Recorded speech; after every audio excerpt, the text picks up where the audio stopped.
What's up, y'all? You're watching Union Minded. I'm your host, Eric, and today we are going to continue our dive into Robert's Rules and some parliamentary procedures to help you understand your union meeting and help you to participate within the boundaries of the rules that govern the meeting. Our meetings are governed by Robert's Rules of Order, as we discussed in the last video, and we got that information from the Constitution. The latest edition, page 49, it gives you your parliamentary rules. And the last of those parliamentary rules, number 11, says any other questions not decided in these rules shall be decided by Robert's Rules of Order, newly revised.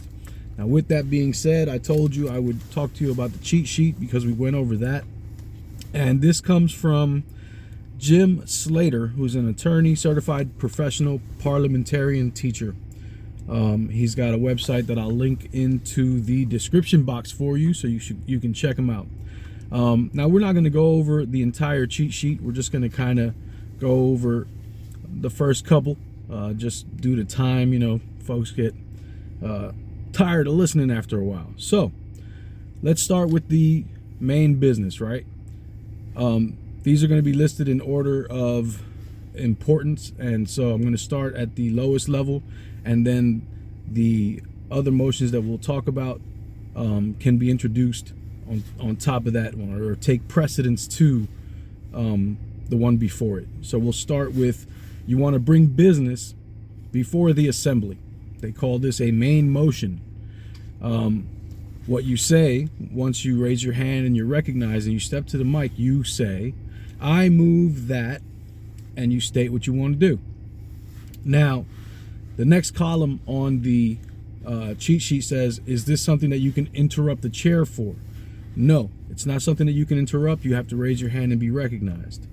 Do you need a second for your main motion? Yes, you need a second for your main motion in order for it to be considered. Is debate allowed? This is the fourth column. Is debate allowed? Yes, debate is allowed. Can it be amended? Is your next column, and it says yes, it can be amended. And what is the requirement for a passage of this motion? Just a majority, simple majority, 50+1. Now, someone makes a motion and you think it's a horrible idea and you want to kill the main motion. What you would say is, I move that the motion be postponed indefinitely. So if you make a motion and you hear someone say, I move that the motion be postponed indefinitely, you should understand that they're trying to kill your motion. Can you interrupt the chair? No, you cannot. You have to raise your hand, you have to be recognized, and then you get to talk. Do you require a second for that motion? Yes, you require a second for that motion. Is it debatable? Yes, it's debatable. Can it be amended? No, nope. If you're going to postpone indefinitely, it cannot be amended. And what does it require for passage? Simple majority, 50+1, and you kill the main motion.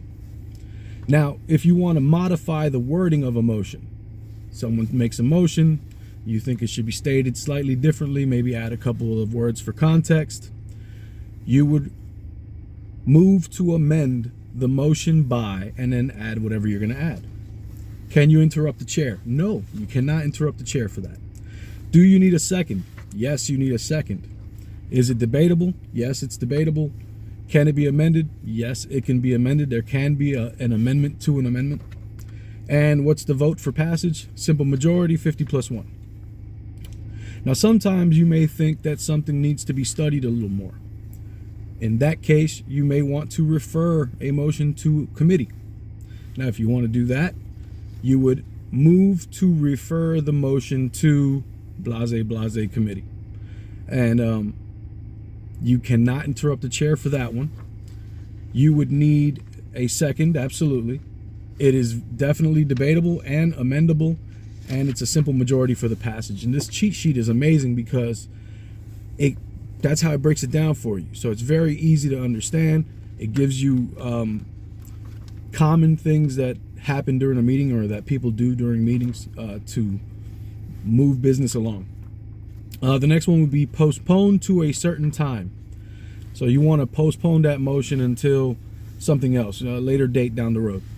I move to postpone the motion to, and then you state the date.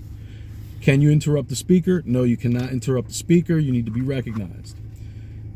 Do you need a second? Yes, you need a second. Yes, it's debatable.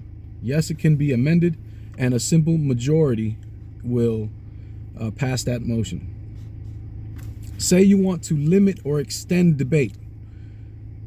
You would say, I move that debate be limited to whatever. Maybe you want to cut it down from 7 minutes and go, I want to limit debate to 3 minutes.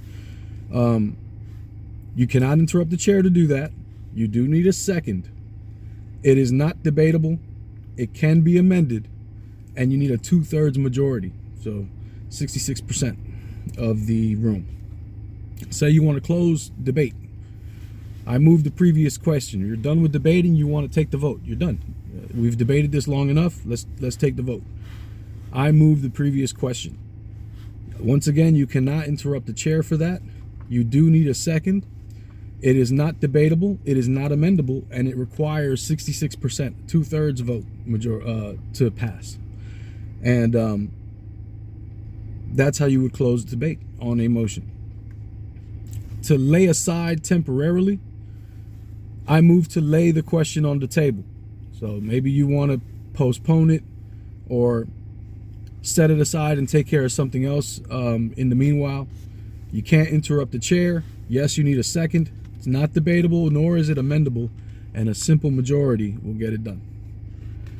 There's a couple things where you don't need a vote at all. Say the meeting is veering off course and it's kind of going off on a tangent, and you want to force the meeting back on track. You would say, I call for the orders of the day. Now, when you call for the orders of the day, you're realigning the meeting back to business of the day. You can interrupt the chair for that. You do not need a second. There is no debate. It's not amendable, and you don't need a majority or any kind of vote. It's just, hey, let's get back on track, guys. When you want to register a complaint, you would say, I rise to a question of privilege. You can interrupt the chair for that, and it is there's no second required, no debate, no amending, and there is no vote. So you're just registering a complaint. I rise to a question of privilege. State your complaint. If you want to take a break, you would say, I move to recess for X amount of time. Maybe you want to recess for 15 minutes. No, you can't interrupt. You need to be recognized by the chair. Yes, you need a second. No, it's not debatable. Yes, it is amendable, and a simple majority allows for a recess. And then everybody's favorite, to close the meeting down. We're done with the business. We're done with good of the union. We want to get out of there. You would say, I move to adjourn. No, you can't interrupt the chair. You need to raise your hand and be recognized. Yes, you need a second. No, there's no debate. No, there's no amending, and a simple majority will take care of that, and you will close the meeting. That's just a simple breakdown of the cheat sheet. Again, I'm going to put Mr. Slaughter's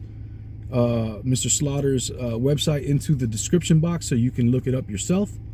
And it's just a very good tool to help you to understand the meeting and what is happening and what you're watching unfold. My name's Eric. You're watching Union Minded. Remember, the fight's not left and right. It's up and down. It's going to take solidarity to win always. Each one teach one, get out there and reach one. And remember, there could be no union without you and I, front and center. Let's go. Peace.